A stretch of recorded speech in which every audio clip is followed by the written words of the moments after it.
importance of the indwelling of the Holy Spirit.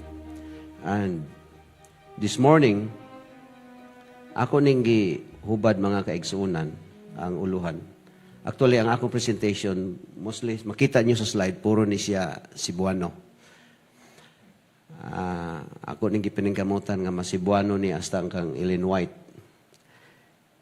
Dinita sa akong giuluhan ni siya, dili akong gihubad sa Cebuano nga, barog nga maisog alang kang Kristo, og sunod kaniya sa hingpit.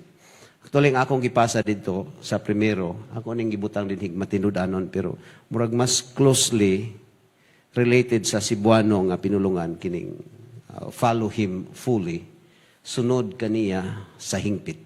Sa ato pa, walay, without any other reservation, hingpit. O kung atong tanawon, sa akong gisulti, in the past 5 days, sa atong 10 days of prayer, atong nadungog dinhi ang kaimportante sa balaan nga espiritu. O ang balaang espiritu nga nadawat sa mga tinun-an, nahitabo ka na samtang sila naghiyo sa pinaagi sa pag-ampo. O sa makadaghan, it happens in the upper room. Muning akong gibutang nga dinig, upper room experience. Sa verse 13, chapter 1, mao na ang text nga gihatag diha sa ika-unom kaadlaw. Nagingon diha nga, og sa nakasulod na sila, misaka sila sa lawak sa itaas, diin didto mag-abutan. Sila si Pedro, Juan, Santiago, Andres, Felipe, Tomas, Bartolome, Mateo, Santiago, Simon, og si Judas. So mauni ang mga disipulo after the death and resurrection of Jesus Christ. Ang ilang dapit nga adtuanan, walay lain kundili ang upper room. Ang upper room, primero nilang anhi-ani sa panahon before Jesus Christ was crucified. Mauning dapit nga ang records sa Mark, Matthew, sa John, although sa Matthew ug John wala gi-mention ang pulo nga upper room, taas nga lawak. Pero si Marcos nagsulti niini. Naman po dahil dari skilid, no? Murag masayon dari skilid dahil ako. Si Marcos nagsulti niini. Si Lucas nagsulti sad sa 22, verse 12. Upper room. Ang upper room, mauni ang dapit nga, gidala sila ni Ginoong Hesus o didto gipadayag ni Ginoong Hesus ang iyang kamatayon, ang iyang misyon, ang iyang pagserbisyo alang sa mga katawhan. And after that, human ni adtong Last Supper nga ilang gihimo niya ng Thursday night. Atong makita nga si Ginoong Hesus, iyang gidala si Juan, ang close nga mga disciples ni Jesus Christ, although close man tanan, si John, Peter, o si James. Dito sa Mount of Olives for prayer. O nakadungog ta sa hibaw ta sugilanon nga, kining tulo, makatulo pod kabisis, pagbalik-balik ni Ginoong Hesus nga, imbis nga mag-ampo sila, natulog sila. Kung naibalo ta sa sugilanon, nga human ni ana, sa dihang gidakop na si Ginoong Hesus, sa dihang gitrial si Ginoong Hesus, usara sa iya mga tinunan, duha sa iya mga tinunan, nga mikuyog kang Ginoong Hesus, si Pedro ug si Juan. Pero si Pedro, siya maoy nag-deny kang Ginoong Hesus sa panahon nga naa si Ginoong Hesus dito sa trial. Now, mubalik ta aning upper room. After sa resurrection ni Jesus Christ, after sa kamatayon ni Jesus Christ, ug sa iyang resurrection, ang mga tinunan, nag-ingon dinhi ang balaang kasulatan, nga misaka sila sa lawak sa itaas din didto mag-abutan ang mga disipulo ni Ginoong Hesus. So it refers to the upper room. Unsa may tuyo nila didto sa upper room? Walay lain mga kaigsunan, kundili ang pagtigom alang sa pagampo. Kini nga dapit, gisulti din sa Acts 14. Acts 14, 1 verse 14. Kanunay silang nagtigom aron sa pagampo. So didto ni sa upper room. Ang upper room, mauni siya'y dapit diin sila makigtagbo sa Ginoo. Mao kini ang dapit nga diin gisaad sa Ginoo nga ilang madawat ang balaan nga espiritu. Buot ipasabot ang upper room dili lang ni siya specified sa usa lang yun kadapit apan nagpasabot ni sa matag dapit diin kita makigtagbo sa atong Ginoo. Maunay atong upper room. Now, kining ilang pag-anhin ini nga dapit is not occasional. Dili sad ni nahitabo sa usa lang gyud ka panahon. Apan sa panahon nga nanginhanglan sila sa tabang sa Dios, musaka sila ni ining usa ka dapit kay gusto silang makigtagbo sa Ginoo. Mao nang giingon diha sa verse 14, kanunay silang nagtigom aron sa pagampo. Mauni ang dapit nga sila nakigtagbo sa Dios. Unsa may hinungdan nganong muadto sila ni ini nga dapit ug makigtagbo sa Ginoo ug magampo. Tungod kay ilang gipangayo ang gahom sa balaan nga espiritu. Kung atong subayon ang sugilanon, makita nato diha nga tungod sa ilang pag-anhi ni ini nga dapit, ilang nadawat ang gahom sa balaan nga espiritu. Chapter 2, verse 1 and 2. Og sa pag-abot na sa adlaw sa Pentecostes, silang tanan na nagkatigom sa usa ka dapit. It refers to the upper room. Og sa kalit may miabot nga dahunog gikan sa langit ingon sa huros sa makusog nga hangin. Og kini mipuno sa tibuok balay, diin didto sila na naglingkod. Mauni ang pag-abot sa balaang espiritu panahon sa Pentecostes. Og dihay mipakita kanila nga mga dila nga daw kalayo nga nagtinagsaay sa pagpatong sa ibabaw sa matag usa kanila. Mauni ang pag-abot sa balaang espiritu pinaagi sa usa ka kalayo nga porma og usa ka dila. Og silang tanan, nag-ingon ang balaang kasulatan, napuno sa balaan nga espiritu. So there is only one reason why they came together on that upper room. Tungod kay gusto nila nga madawat ang gahom sa balaang espiritu, sumala sa gisulti kanila ni Ginoong Hesus, sa wala pa siya misaka paingon sa langit. Mauning dapit espesyal alang sa iyang mga tinunan og sa matag karon ug unya muanhi sila ni ini nga dapit aron sa pagampo ug pagpangayo sa balaan nga espiritu. Ug tungod niini silang tanan nga anaa didto napuno sa balaang espiritu. Ug mauning katarungan ngano nga kita sa matag sinugdanan sa tuig, naghimo ni ining 10 days of prayer. Dili man ni siya occasional mga kaigsunan, nahimo ni natong tradisyon sa iglesia.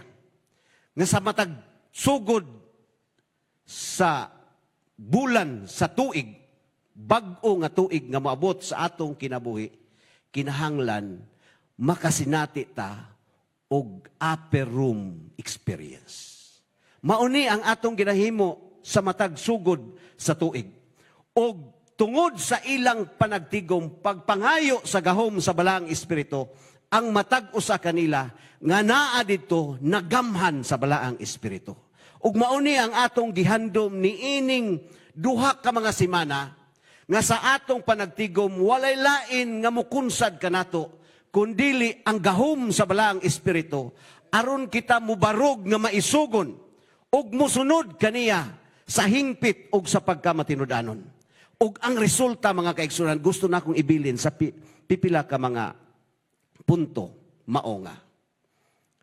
nakigsulti og nagkalain-lain, nakigsulti sila og nagkalain-lain nga mga pinulungan. Ang resulta dito sa upper room experience, hilabihan kanindot, tungod kay kining mga tinun-an, nga walay mga kahibang kaagan, nakigsulti ngadto sa mga tao sa nagkalain-lain nga mga pinulungan. Ang Acts 2 verse 4 and 5, og silang tanan nga napuno sa Espiritu, og misugod sila sa pagsulti sa nagkalain-laing mga pinulungan. Nagsugod sa pagsulti sa nagkalain-lain nga mga pinulungan. Abi ninyo mga kaigsunan, kaganiha ako ning gi-review. Ganiha sa buntag. Kuna-una ako nga murag wala pa siguro kay ko magamhi sa balaang espiritu. Kay di pa man ko kasulti og nagkalain-laing mga pinulungan. Akong gitan-aw ang eksperyensya sa mga apostolis. Sa dihang nagamhan na sila sa balaan nga espiritu, nagsulti sila og nagkalain-lain nga mga pinulungan. Ang 2:11 nagsulti dinhi. Apan bisan nagkalain-lain ang atong pinulungan sa mga tao nga naminaw, meaning dito sa sa audience, sa congregation nga naminaw sa mga apostolis dito kang Pedro. Posible kung sa atong senaryo mga kaigsunan, posible na ay Ilocano dito, na ay Ilonggo dito, na ay Waray dito. Pero natingala sila, sumala sa Acts 2:11, nga bisan nagkalain-lain ang atong mga pinulungan, nadunggan nato sila nga nagsulti sa tanan natong pinulungan. Meaning, sa pagsulti ni Pedro, ang Ilonggo nga naminaw dito, nasabtan nila sa ilang pinulungan.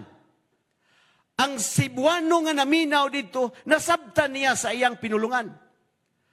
Ang Ilocano nga naminaw dito, nasabtan niya sa iyang pinulungan. Ang Waray nga naminaw, nasabtan niya sa iyang pinulungan. Maunay unang katarungan, sa dihang napuno sila sa balaang espiritu. Sa ato pa, ang effect mga kaigsuunan, bisag dili ka mahibaw sa ilang pinulungan, apan tungod kay ang nagsulti, nagamhan sa balaang espiritu, nasabtan nimo sa imong kaugalingon nga pinulungan. Tungod kay sila, nagamhan sa balaang espiritu. Gawas ni ana, dili lang kay nadungga nila sumala sa ilang pinulungan, sa laing bahin, kining mga apostolis ni Ginoong Hesus, makahimo na sad sa pagsulti sa pulong sa Dios, pinaagi sa ilang mga pinulungan. Si Ellen White nagsulti mga kaigsuunan sa iyang sinulat ang mga buhat sa mga apostoles. Page 34. Sa English, dili ni siya mao nga paging. Sa Cebuano ni siya nga hubad. Og dihay mipakita kanila nga dila nga daw kalayo. Nga nagtinagsaay sa pagpatong ibabaw sa matag usa kanila, og silang tanan na puno sa Espiritu Santo, og misugod sila pagsulti sa nagkalain-lain nga pinulungan, sumala sa ipalitok kanila sa Espiritu. Meaning, sa laing bahin, kining mga apostolis makahimo na sa pagsulti sa laing mga pinulungan. Sumala sa itugot sa Espiritu nga maoy ipalitok kanila. Nganong nahimo nila ni dili sa ilang kaugalingon nga gahom, apan tungod sa gahom sa balaan nga Espiritu. Ug nagpadayon si Ellen White, ang balaan nga Espiritu nga nagkuha sa porma sa mga dila nga kalayo, mipahiluna kanila nga nanagtigom. Nag-ingon din kini mao ang usa ka ilhanan sa gasa nga gitugas sa tinun-an nga nakapahimo kanila sa pagsulti nga larino sa mga pinulungan nga kaniadto sila dili na sinati. Pagkanindot sa epekto sa gahom sa balaang espiritu, mga kaigsunan, nga ilang nasulti ang pinulungan nga dili silang mahibalo tungod sa gahom sa balaang espiritu. Gusto na ko i-quote si usa sa atong mga membro, Dr. Osorio from Oroqueta. Ingon siya, sa nag-istorya mi, ingon siya, ang akong sekreto, pastor, nga nakahibalo ko musulti og English, sige ra kog basa sa balaan nga Biblia. Og akong gipangayo sa Ginoo, og nahibalo ko. Og dunay daghang mga kasanatian nato ni ana sa atong mga kaigsuonan. Dunay usa ka liman nga nagtrabaho sa panahon sa didto pa ko sa distrito. Dili siya mahibawong mubasa, musuwat. Apa nagsigi siya tuon sa Biblia, nakahibalo siyang mubasa.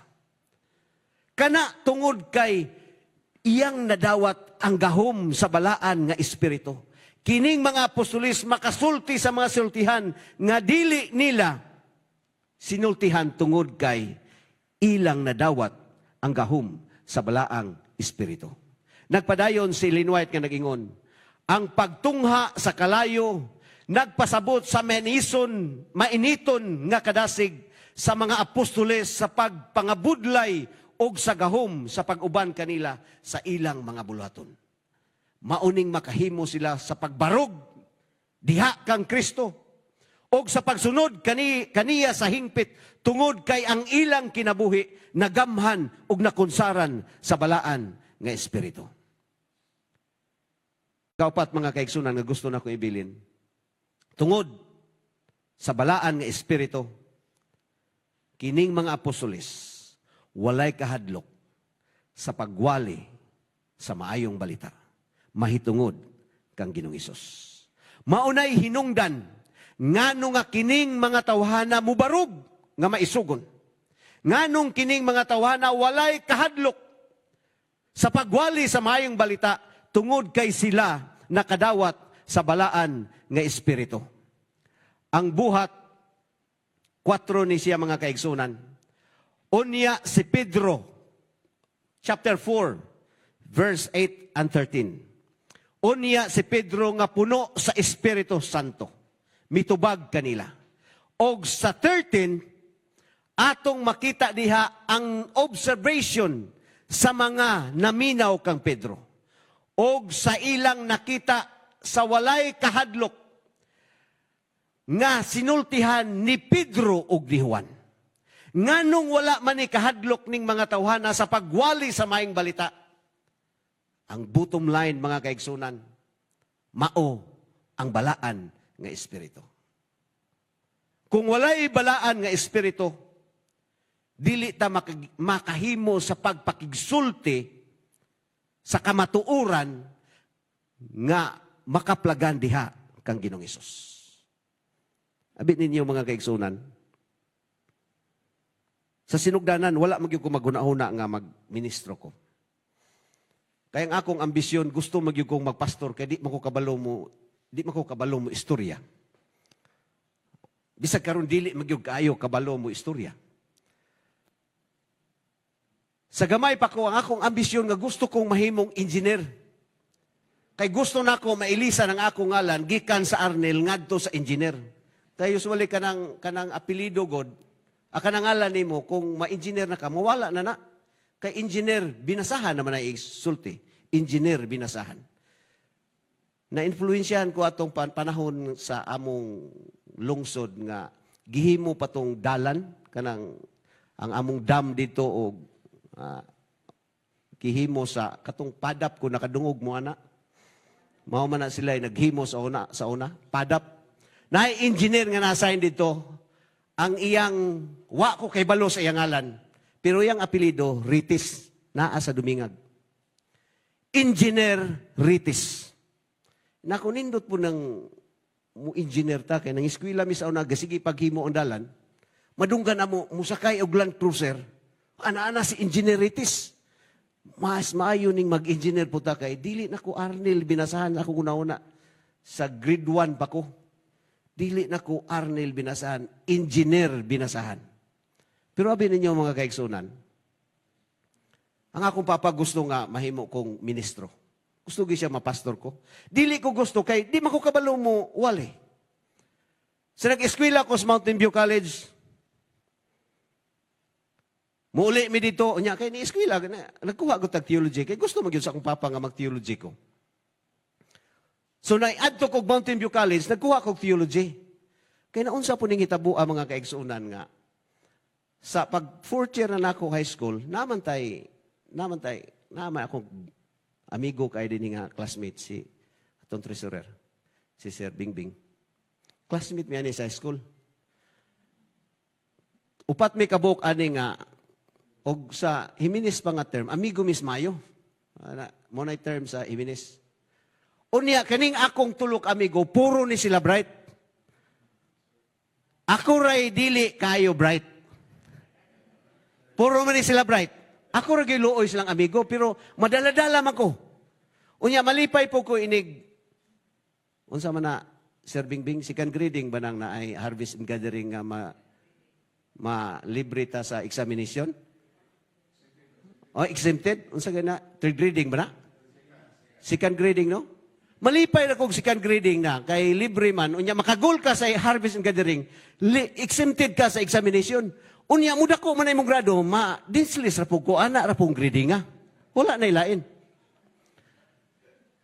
Pero kay nakaamigo man kog mga bright, madala-dala ra ko nila, bisag dili ko bright. Mao nang, wag yung ko nagunahuna nga magpastor ko, ang ako nahuna, primero, although, engineer, di pa po na sayon kay mag-engineer good. Pero maumanay sa akong una-una. Hangto ni abot tong mag-take nag-NCE, sige na mig-review sa NCE. Ingon among usa sa mga maestra nga exam. Masunday human sa among review, mag-examination din mi, inig-abot na sa resulta kay usahay di man ko katunga sa score. Ingon na siya to. Ako nabalakag yung kay kung nimong di kakapasar sa NCE. So di kapasar, mugmuadto kog MVC, kuha ra ko dito vocational. GM, General Mechanic. Pero na ako'y usa ka opsyon. Kasi gimig agi Pulacan, bago man ang open ang training camp diha sa Pulacan, Sundalo. Nung magsundalo na lang ko. Unya doon na po ko'y mga classmate nga, maupod nga, mga barkada nga, apiki pod og, kuan ba, igo-igo lang, og sa pastor nila pa, igo-igo, naigiyota, igo-igo rapod himong abuhan. Naging ana lang mga sistema. Nagsabot namin nga, di ta kapasar, adto ta dito mag-sundalo ta, training tag sundalo. Ug na ako'y classmate nga, nagsundalo gyud siya, unya karon ni-retire na, kay pila man ang sundalo, makaabot kag pila ka tuig, pwede na kamo retire. Ang resulta mga kaigsunan, nag-ampo ko sa Ginoo. O Ginoo, tabangin taon ko. Di magyud kuno ko makapasar ani, nagduda man ako maestra nga di ko kapasar. Kung makapasar magani ko, akong isaani mo Ginoo mo, adto kong ibisi niya, may eskwela kong theology dito. Kaya pastor ko, kay mga man gusto sa akong papapod. Pero di ko kapasar, adto ko sa Pulacan, kay magsundalo ko. Sabi niyo mga kaigsunan, pag abot na sa result sa NCE, nakapasar man ko. Gitawag na po ko atong among maestra, ingon siya, to, sabi ni mo, katong akong ginahuna nga makapasar, wala hinoon nakapasar, ikaw hinoon nakapasar. Pag abot na kong MBC mga kaigsunan, may cut-off na itong NCA sa una, Pastor Kabil, dito. Og kay sa una, og makapasar ka, pwede ka mag-theology, pero atong panahon na Pastor Boy, sa atong panahon, na may cut-off. Ang akong score, igo-igo ra yun nga, tama ra yun nga, nakaabot ra yun sa cut-off nga, pwede ko mo-enroll og theology. Maunang nagpastor ko. Pag pastor na ko mga kaigsunan, ang akong naanak ko, third year na ko, di pa ko kabalumuwali. Kaya gipawali ko sa akademi, naglisod gani kong undang o pagsugod o kung saan na ko to kung wali. Sa high school pa ko. Unya, mag-theology sa MBC, pag nahitabo nga, third year na ko, inig-uli sa amo dito, siyempre kay theology ko, di pa walihon na yun dito. Problema na kay ko, kaya di mo ko balumuwali. Kani si Pastor Alger nga, Prahis, agaw mi ana, usar pun mig simbahan. Gamay ra gud mo simbahan mo, maora ni kadako. Unya, siya man ay muwali dayon pagka hour of worship kay mahilig naman ay siya gwali, maay naman siya muwali. Muadto din ko dito ina ko nga, boy, tudluir ako kay ako man kunoy message karong hapon sa young people. Tudluir ko unsay akong isulti, din iya kong buhatan og wali mga kaigsunan niya. Mauputoy akong isulti tong iyang gibuhat nga wali. Pero abi ninyo, kung magpagamit ta sa balaang espiritu, di na magyug kinahanglan maayog yung kang muwali aron nga makadala ka sa mensahe sa kaluwasan. Ang atong gikinahanglan, ang balaan nga espiritu. Kay kung naa ang balaang espiritu sa atong kinabuhi, matingala ta nga makasulti ta aning mga butanga nga di man ta kabalong musulti. Kanabitang pa-istoryahon lang ko ana mga kaigsunan na atubangan nga kanang dili bitawali, di makay ko kabalong istorya gyud. Mas labaw na gyud di ko kabalo. Pero kung wali nga akong inampuan, matingala ko nganong nakasulti man ko ato. Og ako nakasiguro nga kanang mga butanga nga nahitabo sa kinabuhi nato kana tungod kay gigamhan ta. Dunay bala ang espiritu nga nagsulti nato nga mauna ang atong himuon. Unsa maning mga tawhana? Nag-ingon ang versikulo 13, og ilang sa ilang pagkaila nga kini sila walay hibang kaagan. So kini mga tinun-an wala ni kahibalo. Og mga kumonra nga mga pagkatao, sila nahibulong og unya ilang na ila. Nga kini sila mao ang nakig-uban kang Hesus. Natingala sila, nganong maayo naman ning mong istorya? Nganong makahibalo manig laing mga pinulungan? Unya ilang na-realize mo ning nindot mga kaigsunan. Kay walay laing kredito. Wala sila mingon og ilang na hinumduman nga kining mga tawhana naka-eskwela dinig Mountain View College. Kining mga tawhana naka-eskwela dinig Ayas. No. Unsay ilang hinumduman nga kining tawhana, mga tawhana nakig-uban ni kang Ginoong Hesus. Buot ipasabot kung unsa nga mga kalampusan nga atong maangkon, ang makita unta sa mga tao nga kining tawhana na puno sa balaan nga espiritu. Ipadayon ako mga kaigsunan, nag-ingon sa 4:31.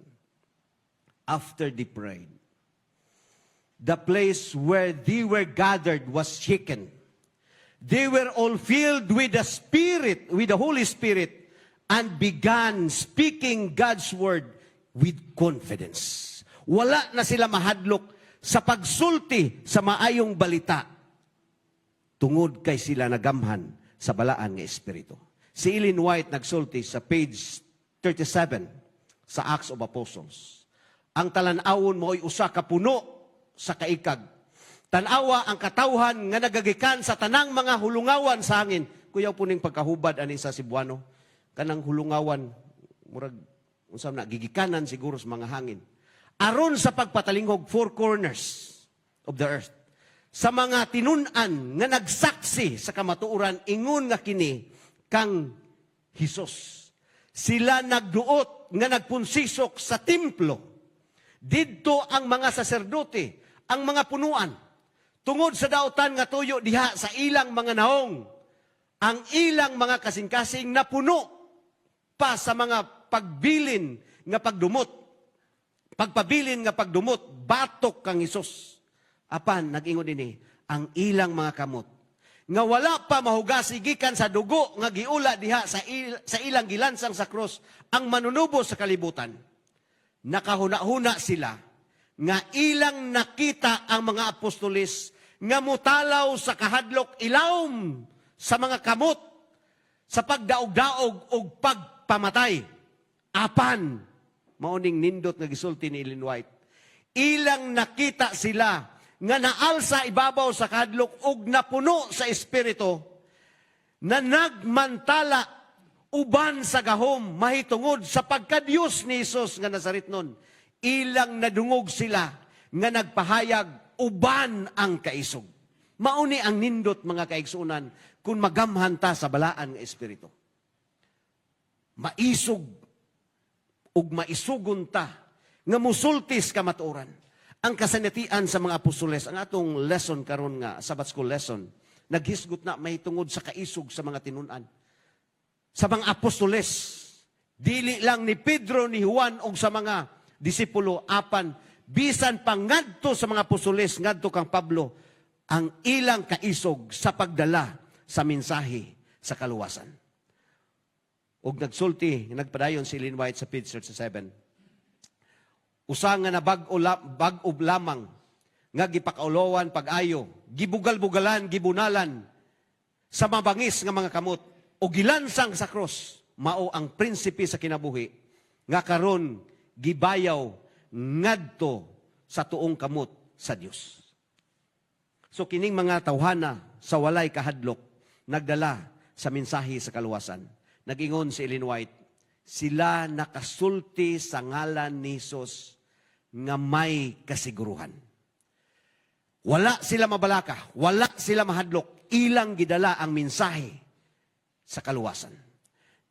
Ang ilang mga kasing-kasing nalabihan sa lulan sa pagkamaluluyon nga hilabihan kapuno, hilabihan kahalalom, hilabihan kamasangkaron nga kini nagtukmod kanila sa pag-adto ngadto sa kinatumyan sa yuta.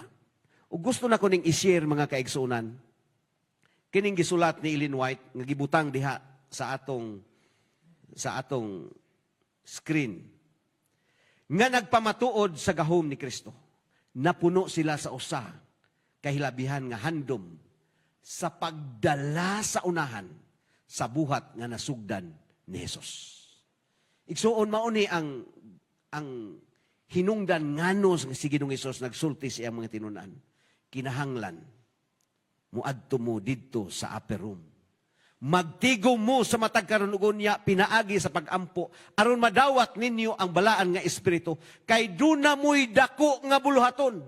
Mao ang pagdala sa maayong balita ngadto sa unahan sa umalabot nga mga adlaw mahitungod sa kang kaluwasan ni Ginoong Hesus nga gisugdan ni Ginoong Hesus sa wala pa siya mikayab paingon sa langit. Ilang naila ang kadako sa ilang utang ngadto sa langit. Sa dihang nakita nila ang gugma ni Ginoong Hesus. Sa dihang nakita nila ang sakripisyo ni Ginoong Hesus. Nabati sa mga tinunan nga ilang katungdanan o ang pagminsahi sa mayong balita mauni ang ilang utang kabubuton ngadto sa Dios. Utang kabubuton. Importante biya kay ning utang nga kabubuton. Munang maminaw bitaw ka sa atong politika diha sa social media. Labi na sa isyo sa atong presidente kang Duterte o kang Marcos. Kanang utang kabubuton kanunay nako nang madungog diha. Walay utang kabubuton. Importante ning utang kabubuton. Ang atong utang kabubuton diha sa Dios nga nagpakamatay nato dito sa cross. Nga nagluwas nato bisan sa atong pagkamakasala. O ang atong ibalos mga kaigsunan, mao ang pagdala sa unahan, mahitungod sa mensahe nga gisugdan ni Ginoong Hesus. Atong ipadayon. Nagsulti dinhi nga sa napalig-on sila sa tuga sa balaan nga espiritu. Nang lakaw sila nga puno sa kadasig sa pagpakailap sa mga kadaugan sa krus. Ang espiritu mao ang nagpabaskog kanila o nagsulti pinaagi kanila. Walay lain nga nagpadasig sa mga tinunan mao ang balaan nga espiritu. Ilang natugyan ang ilang kinabuhi ngadto kaniya alang sa pagpangalagad. Alang sa pagpangalagad. Og ang ilang mga panagway gayod naghatag og ebidensya sa pagtugyan nga ilang nahimo. Og nagpadayon si Ellen White mga kaigsunan unsa man ang samputanan sa pagtubo sa espiritu sa adlaw sa Pentecostes. Nagingon dinhi ang mahimayaong mga balita mahitungod sa nabanhaw nga manluwas gidala ngadto sa kinatumyan nga mga dapit sa kalibutan. Mauning mga tinunan nga napuno sa balaang espiritu, sa walay kahadlok, ilang giwali ang maayong balita. Samtang ang mga tinunan nagmantala sa mensahe sa matubuson nga grasya, mga kasing-kasing mitugyan ngadto sa gahom niini nga mensahe, nakita sa iglesia nga nagpanon ang mga nakabig ngadto kaniya. Mauni ang ebidensya nga ang nagwali dunay gahom sa balaan nga espiritu. Ug ato nang maeksperiensyahan sa dihang kita manggawas o magwali atong makita ang mga katawhan nga mudawat kang Ginoong Hesus ingon nga ilang personal nga manluwas. Og sa katapusan, kining mga tawhana nga napuno sa balaang espiritu walay kahadlok sa pag-atubang bisan sa kamatayon. Ang bersikulo 13 nag-ingon og sa ilang pagkakita sa walay kahadlok sa mga sinultihan ni Pedro ug ni Juan, bisan pa kini nagkahulugan sa ilang kamatayon. Si Ellen White nagsulti, ang mga tao nga diha nga nahinumdum sa gibuhat ni Pedro ni adtong paghusay sa ilang agalon, nagulog-ulog sa ilang kaugalingon nga siya karon mahimong mahulga pinaagi sa halad sa pagbilanggo og sa kamatayon, pinaagi sa bahad sa pagbilanggo og sa kamatayon. Mauni ilang ginauna. Apan, ingon si Ellen White, apan ang Pedro nga naglimod ni Kristo, sa takna sa iyang labing dako nga panginahanglan maoy mahinaykon iyang gisulti dinhi ang kaloyahon ni Pedro sa wala pa siya makigsulti sa Ginoo sa makadaghan nga panahon sa iyang upper room experience. Usa siya katao nga giingon ni Ellen White, mahinayakon. Usa katao nga nagsalig sa iyang kaugalingon. Apan nagsulti si Ellen White, lahi kaayo gikan sa Pedro nga gidala sa atubangan sa Sanhedrin ang ilang nakita panahon nga giimbestiga siya. Sukad sa iyang pagkahulog, siya nabag-o na, dili na siya mapaytason o mapagawalon. Nawala ang iyang garbo, nawala ang iyang pagkahambugiro, nawala ang iyang pagka-maypatason, kundili maugdang na og walay pagsalig sa kaugalingon. Nganong mauni ang kinaiya nga nakita diha sa kang Pedro, tungod kay siya nagamhan sa balaang espiritu. Nag-ingon si Ellen White, siya napuno sa balaang espiritu. O pinaagi sa tabang ni ini nga gahom, malig-on ang iyang tinguha sa pagpapas sa mansa sa iyang apostasiya. Pinaagi sa pagpasidungog sa ngalan nga kanadto iyang gilimod. Makita nato ang kausaban ni Pedro, mga kaigsuunan, human sa kamatayon ni Ginoong Hesus. Sa dihang nabanhaw si Ginoong Hesus ug mikayab sa langit. Sa dihang si Pedro sa matag karon unya muadto sa iyang kaugalingong upper room, dili lang didto sa upper room, sa pagpakisulti sa iyang Ginoo. Nahatagan og kausaban ang iyang kinabuhi. Kaniadto madali-lion apan karon nahimo na siyang mapainubsanon.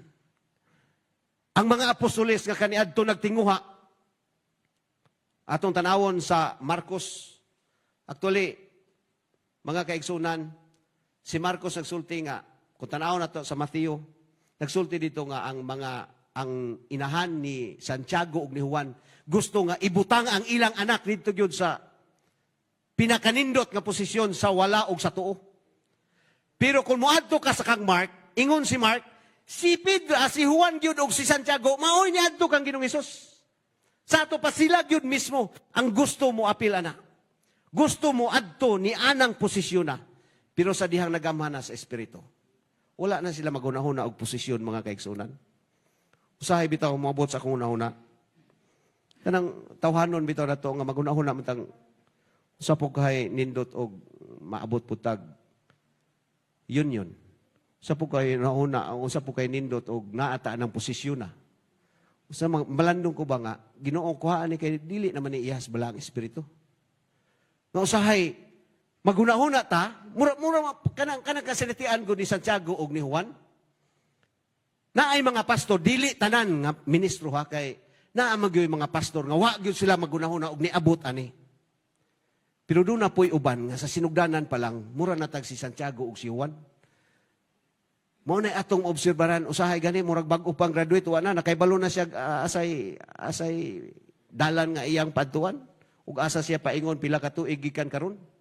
May numdum ko ba nga usa ka pastor akong amigo ingon siya nga abi nimo kini dieng madato ta. Kining madato ta. Imo gyud ay nang planuhon pag-ayo. Nga wa pa kay 40 ang imong edad. Milyonaryo na ka. Imong planuhon. Na usahay mga kaigsunan, ang kanang ahuna-huna, masulod man nato pudri sa atong trabaho. Labi na kita mga pastor, kaya ato mo pong planuhon nga, kinanglan 5 katuig, wala na ko sa distrito, naan ako sa directorship. Kinahanglan, pulo ka tuig. Kinahanglan wala na ko din sa among misyon, tuan ako sa union. Kinahanglan pila ka tuig, wala tuan ako sa division. Kanang ingana bitong una-una. Mauna yung una-una ni Juan o si Santiago. Pero sa dihang nagamhan sila sa balaang espiritu, si Pedro nausab ang ilang una-una. Og maunay akong gipangayo sa Ginoo mga kaigsunan mismo sa akong kaugalingon nga ang balaang espiritu aron dili ta maghandom sa mga butang, mga posisyon ni ining kalibutan ang atong himuon. Mauna lang ang paghatag sa atong tubag sa pagpakamatay ni Ginoong Hesus dito sa cross, ang pagdala sa mensahe, ang pag-rest sa atong kinabuhi, alang sa bulaton sa Ginoo, kay maunay katuyuan sa Dios. Nganong iyatang gitawag, aron mahimo tang panalangin, alang sa iyang bulaton. Ang sikrito mga kaigsunan, nga mahimo tang magmalampuson, nga madawat nato ang gahom sa balang espiritu. Mao ang atong pagampo. 1 Thessalonians 5:17. Pag-ampo kamo sa walay hunong. Nganong kinahanglan ta mag-ampo sa walay hunong? Aron madawat nato ang balaang espiritu. Nganong gikinahanglan nato ang balaang espiritu? Tungod kay mauni ang bugtong pamagi nga pakapadayon ta sa pagbuhat sa bulaton nga gisugda ni Ginoong Hesus nga atong mapalapnag sa kinatumyan sa yuta aron mobalik na ang atong manluwas. Ang Ginoo magpanalangin.